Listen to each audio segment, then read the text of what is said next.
देवी, अब तो मेरा अवतार कार्य प्रारंभ हुआ है। मैं पांडवों को अपना शस्त्र बनाकर कौरवों के रूप में पृथ्वीलोक पर जन्मे राक्षसों का संहार करूंगा। तभी मेरा कार्य लगभग पूर्ण होगा। मैंने केवल शिशुपाल और दंतवक्र के लिए अवतार नहीं लिया है। आपका यह विचार 100% सत्य है। प्रणाम।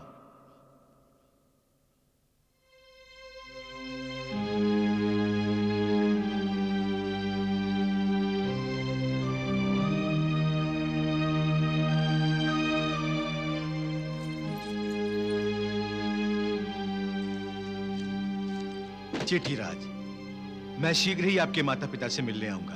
बस, अब इसकी और कोई आवश्यकता नहीं है युवराज। सारथी चलो।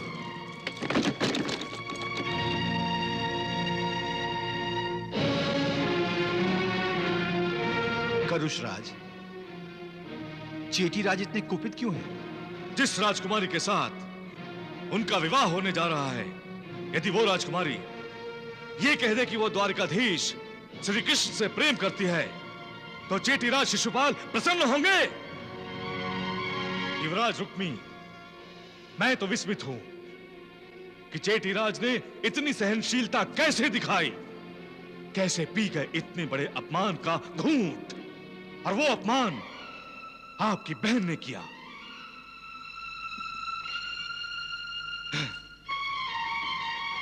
चलो सारथी।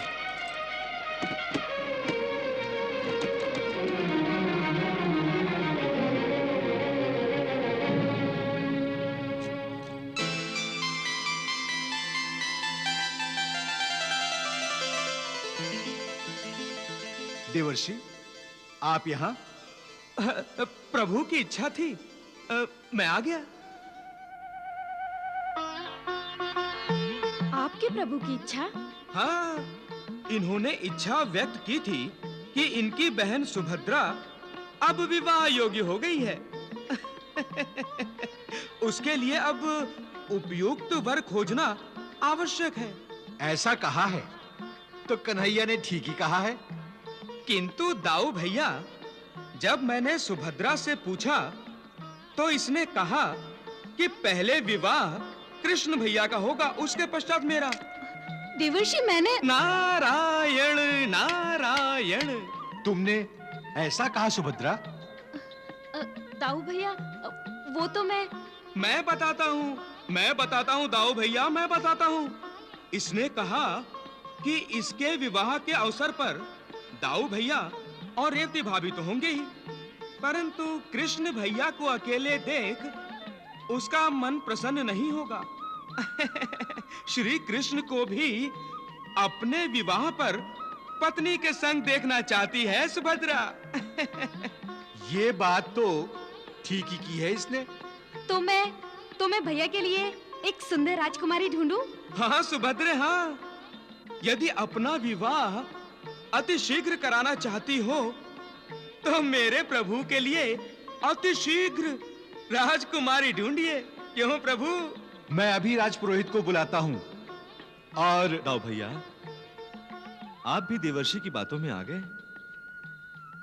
मुझे विवाह की कोई जल्दी नहीं है। आपको जल्दी नहीं होगी, परंतु जिस राजकुमारी ने मन ही मन आपको वर लिया होगा उसे तो जल्दी होगी। क्यों दाऊ भैया? दाऊ भैया, मैंने बहुत सारी राजकुमारियों के चित्र एकत्रित किए हैं। आप कहें तो दिखाऊं? अरे अभी तक क्यों नहीं दिखाए सुभद्रे, अभी तक क्यों नहीं दिखाए? दाऊ भैया तत्काल प्रभु का विवाह रचा देंगे। नारायण नारायण। चलिए चलिए। प्रभु।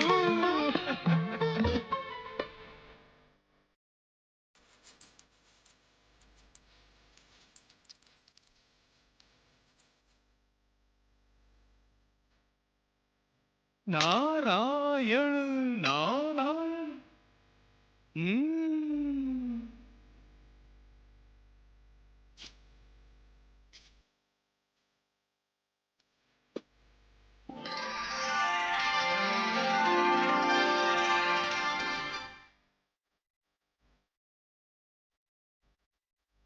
बोलो कन्हैया, किस राजकुमारी से विवाह करना चाहोगे? दाऊ भैया, क्यों भैया? आपको इनमें से एक भी पसंद नहीं आई? ऐसी बात नहीं है। बात यह है, इन चित्रों में वो चित्र नहीं है। कौन सा चित्र? किसका चित्र? विदर्भ राजकुमारी रुक्मिणी का। ओह, तो भैया आप राजकुमारी रुक्मिणी से विवाह करना चाहते हैं? मैं शीघ्र ही कुंडिनपुर जाकर विदर्भ नरेश भीष्मक से मिलकर अपने कन्हैया के लिए उनकी बेटी का हाथ मांगता हूं। नारायण नारायण प्रभु। देखा देखा इसका साहस आपने? अपने स्थान पर दासी को भेजकर शिशुपाल का जो उसने अपमान किया है वो क्या कम था? जो उसने शिशुपाल से स्पष्ट कह दिया कि यह उससे नहीं श्री कृष्ण से विवाह करना चाहती है। मैंने उससे असत्य नहीं कहा था भैया। ये असत्य है और असत्य ही रहेगा। और एक बात सुन लो, तुम उस ग्वाले का नाम अब कभी नहीं लोगी, तुम कभी नहीं। रुक्मी, आप बीच में मत बोलिए पिताश्री, बहुत साथ दे दिया इसका। अब मुझे विवश मत कीजिए वो सब कुछ करने के लिए जो मैं करना नहीं चाहता। क्या करोगे तुम? मैं आपको ही आपके ही कारागार में बंदी बनाकर डाल दूंगा, बंदी बनाकर। रुक्मी, क्षमा कीजिएगा माताश्री, पिताश्री मुझे विवश कर रहे हैं। आप विवश नहीं हुए, आप वश में हुए हैं भैया। रुक्मिणी! सम्राट जरासंध के वश में हो गए हैं आप। रुक्मिणी! क्या हो गया है आपको स्वामी? रुक्मिणी आपकी बहन है। जिस शिशुपाल के लिए आप इसका दिल दुखा रहे हैं और महाराज और महारानी का अपमान कर रहे हैं, वो शिशुपाल क्या है आपका? शिशुपाल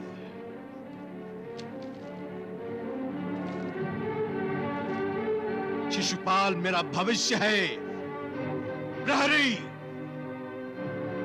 आज्ञा युवराज। आज से नहीं, अभी से महाराज और महारानी के कक्ष के आगे रक्षकगण लगा दो। ये आप क्या कर रहे हैं स्वामी? रुक्मिणी, महाराज और महारानी, कोई भी अपने महल से बाहर नहीं जाएगा। सुरक्षा अधिकारी को मेरा आदेश दे दो। युवरागी भामिनी भी नहीं। जो आज्ञा युवराज।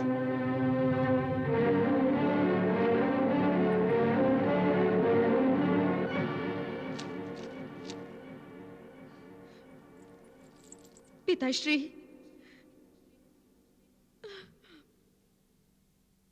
माताश्री, उनके अपराध का दंड मैं भुगतने के लिए तैयार हूँ। रुक्मिणी,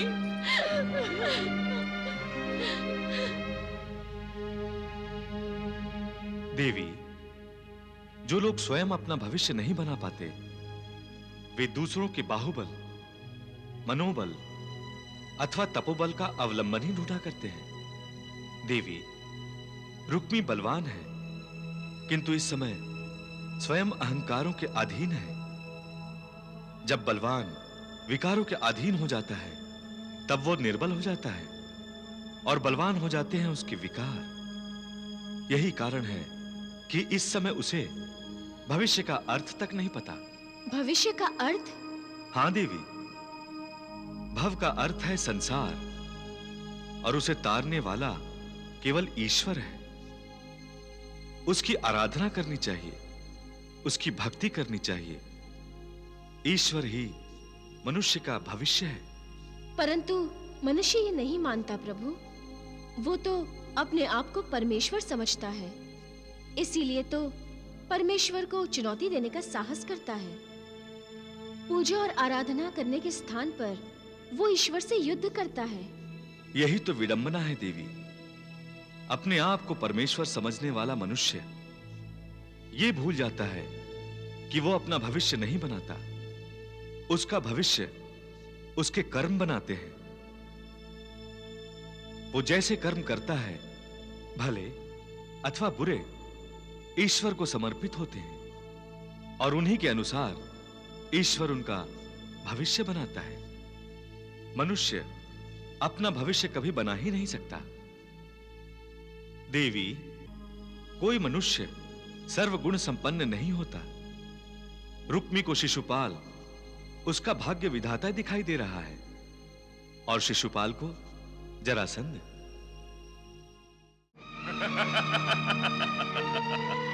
अच्छा है, तुम्हारा तर्क अच्छा है। तुम रुक्मिणी से इसलिए विवाह नहीं करना चाहते क्योंकि वो कृष्ण से विवाह करना चाहती है।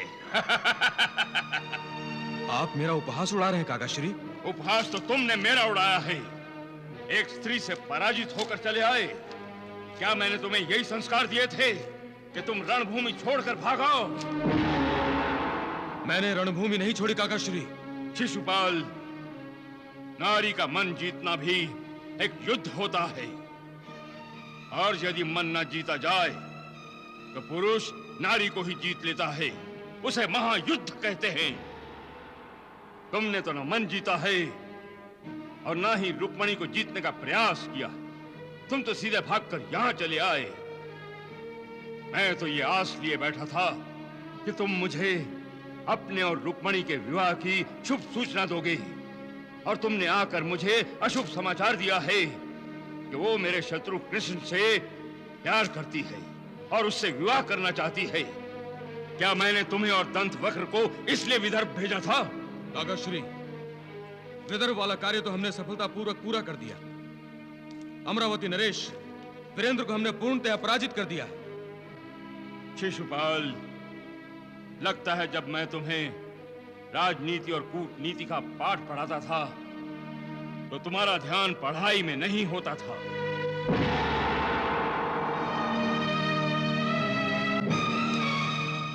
इतना भी नहीं समझे कि मेरे हृदय में क्या चल रहा है? जानते हो, राजा वीरेंद्र को विदर्भ पर आक्रमण करने के लिए अप्रत्यक्ष रूप से आदेश मैंने ही दिया था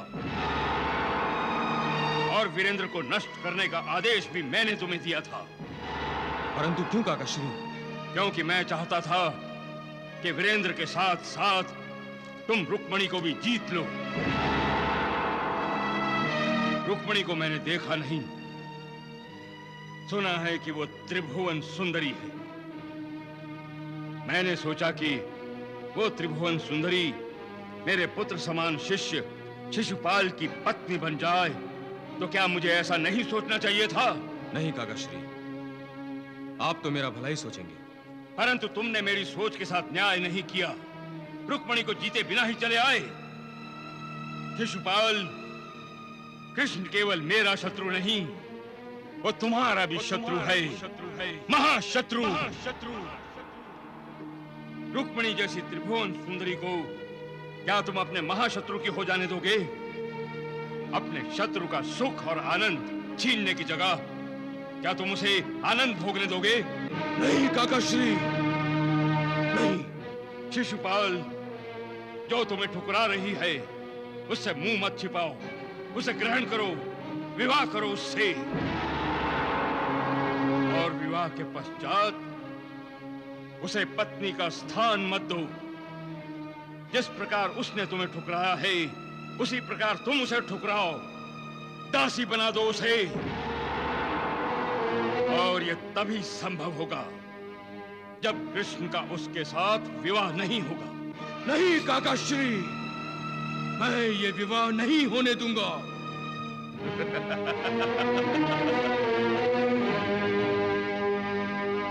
ये तो हुई राजनीति। अब सम्राट जरासंध नहीं, पिता जरासंध अपने पुत्र समान शिष्य शिशुपाल से पूछ रहा है, क्या रुक्मिणी ने तुम्हें आकर्षित नहीं किया? मैं उससे आकर्षित हूं काकाश्री। और तुम्हारा मन? मन भी चाहता है कि वो मेरी पत्नी बने। बनेगी वत्स, रुक्मिणी तुम्हारी ही पत्नी बनेगी। तो उसके लिए मुझे विदर्भ पर आक्रमण करना होगा? नहीं, उसकी आवश्यकता नहीं पड़ेगी। विदर्भ हमारा मित्र है वत्स। मैं रुक्मी को बुला लूंगा और रुक्मणी के साथ तुम्हारा विवाह निश्चित कर दूंगा।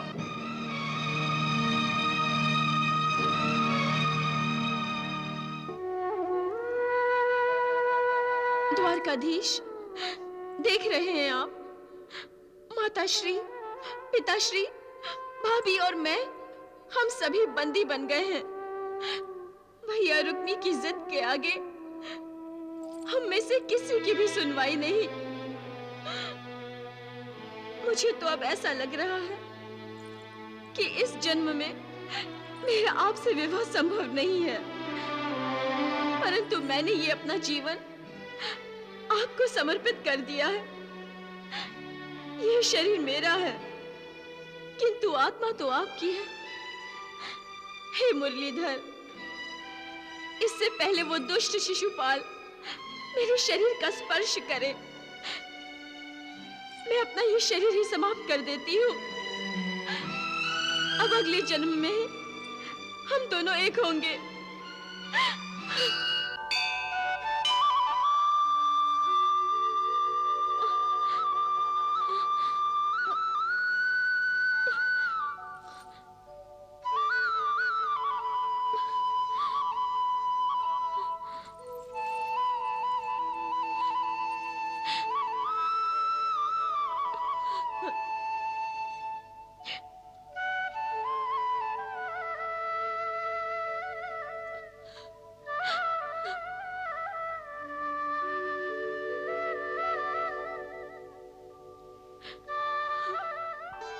आप रो रही हैं देवी? क्या रोने से समस्या का समाधान हो जाता है? कौन बोल रहा है? मैं आपकी अंतरात्मा हूं। मेरी अंतरात्मा? अभी अभी तो आपने स्वयं कहा राजकुमारी कि मैं आपकी आत्मा हूं।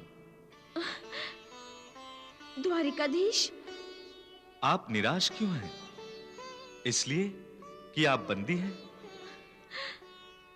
देवी, बंदी तो इस संसार का हर प्राणी है।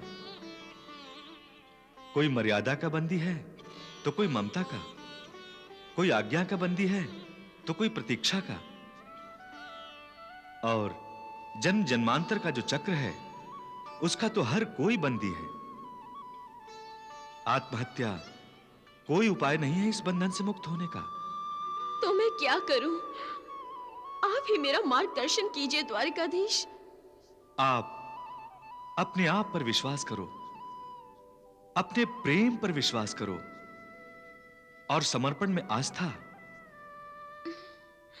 प्रेम वो शक्ति है देवी जो निर्बलों को बल प्रदान करती है, जो प्रेमी जनों का मार्गदर्शन करती है। प्रेम स्वयं एक ऐसा बंधन है जो प्रेमियों को सब बंधनों से मुक्त कर देता है। और आप आत्महत्या करने की सोच रही हैं?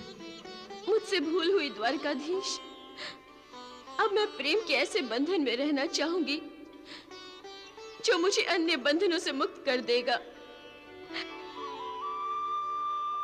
मुझे क्षमा कर दीजिए प्रभु, मुझे क्षमा कर दीजिए।